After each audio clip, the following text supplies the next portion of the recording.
Okay, this is a long one. Okay. As Attorney General, you signed off on allocating a large portion of the state pension portfolio to be invested in a high-risk hedge fund. Acknowledging the volatile risk of these funds inherently have, what other innovative ways could you have to come up with to help the state pension fund be solvent? Would you be in favor of raising the retirement criteria, lowering the amount of a recipient's monthly check, or requiring new hires to be under a more realistic pension plan? Well, first of all, I serve as one of 3 trustees of the 5th largest pension fund in the United States. It's called the State Board of Administration. People don't know what it is when you say it, but it is for the state of Florida employees. It is interesting because we're the only state where the 3 elected officials, the governor, the attorney general, and the chief financial officer, serve in that kind of capacity. Every other state that's gotten in trouble with their pension funds has some union representation. It has a board that's, you know, they've had a lot of problems in New York, a lot of problems in California, a lot of problems elsewhere. And the model we have is actually a pretty good model. We have an advisory council that I appoint 2 people to. I just encourage the law to be passed that will add that, so each of the 3 of us get to appoint 3. And these are outside volunteers who are experts, who are people in the private marketplace and business, literally in the marketplace, who know about investments and they're savvy and so on. And they give us advice and they give the people who manage the pension fund advice. Florida's pension fund, when I first came to office, was like 115% fully funded. And it was remarkable. It had a great run with the stock market, investing mostly in common stocks, and probably 75–80% invested in stocks. When we began to see the trouble that we were getting into as a country with this bubble in housing, fortunately for Florida and the pension funds, this was cut back. And we're now 55% invested in common stocks, and we're taking that on down to somewhere around 50% over the next few years. Because the truth is, our advisors are not optimistic with capital gains tax going up, with what President Obama is doing and all this other stuff, that we're going to see the kind of growth in the stock market in our country that we ought to have. Now, I'd like to see the day when that's not true. So the advice was from them is to diversify your assets more and put those monies in various things. Some in real estate. The real estate market has bottomed out in a lot of Florida. In opportunities that are there for some hedge funds. Hedge funds aren't all bad. They sound risky just because they're hedge funds. But did you know what? Better than mutual funds and all these other stock funds, hedge funds some of them did very, very well in this downturn that we're just in. And I don't have time tonight to go into the complexity of them, but I think the professionals ought to determine that. And yes, I did vote to diversify the portfolio, reduce the stock exposure, the common stock exposure, and change it. Now, long term, the pension fund ought to be more of a defined contribution plan. And I don't know if we need to go into that tonight either, but that's where the person who's the pensioner or the employee of the state has skin in the game, where they invest, they have their money in it, the state may contribute. Right now it's a 100% state contribution, and you don't have any of our employees there. Maybe we ought to go to an investor plan. I'm open to those changes like the federal government did when I was in Congress, where we moved off of the defined contribution plan altogether. But I will tell you, for a plan that's like this, a government plan, pension plan, Florida is the best run in the state. It's about 90%, over 90% funded right now. You're going to say, what is that? Isn't that bad that you're not fully funded? Well, it'd be better to be fully funded, but the way this works is over a 15-year horizon. And looking out for 15 years, on average, we've had the best performing large pension fund, or even semi-large, in the country. And I believe we're on the right track. And I don't want to, what do they say, if it ain't broke, don't fix it?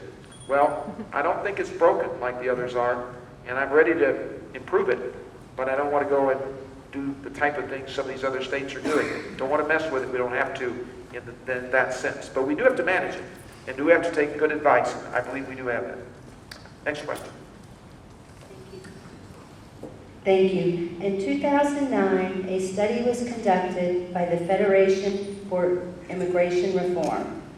In this study, it was reported that Floridians spend nearly $4 billion a year on services for those who are here illegally. What exactly is your plan to stem the tide of illegal immigration here in Florida, this saving us taxpayers $4 billion?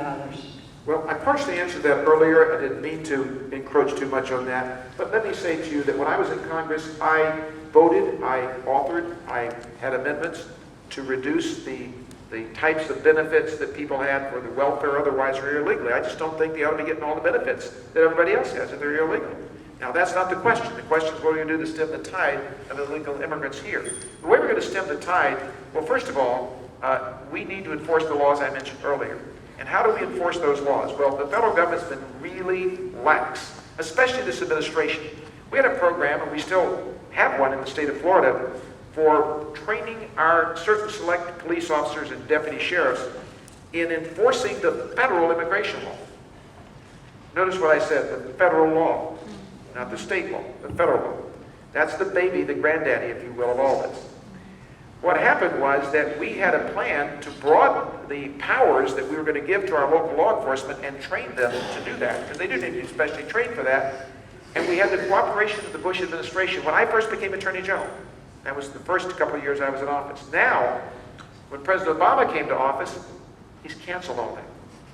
I could complain about a lot of things about this guy. I know you all share my concerns in the bigger picture. But here's a microscopic view, if you will. So we don't have the resources to train them the way they need to be trained to enforce the federal laws. But I mentioned to you earlier, the type of thing that I think we ought to be doing. We ought to have the E-Verify program mandated for every employer, so they have to go check in Florida. We can pass a Florida law to do that for Florida employers. And then we can go about enforcing that portion of the law that applies that we have control over. But we cannot enforce the federal law unless we have specially trained officers to do that. And I'd like to go back to that program. I'll tell you how we're going to get there.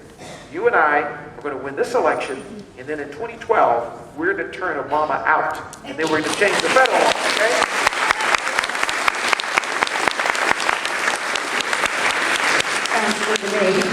Okay, what is the status of your lawsuit against the federal government regarding the newly health care law?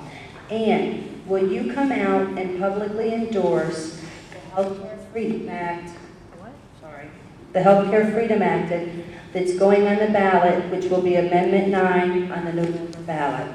Yes, the latter. I think I answered the former question, telling you where the lawsuit was in the opening remarks I made. But I do support Amendment 9. We've got a challenge, by the way, in the courts right now to Amendment 9. Representative Scott Plaken, who authored that amendment, I was actually with him this afternoon. Scott and I are both concerned with that challenge. And my office is engaged in trying to protect that amendment to keep it on the ballot. There's a question being raised by the liberals who don't want that on there about our even getting it there. So it's not finished and the game's not over. We hope we can protect it, and yes, I would support it now. But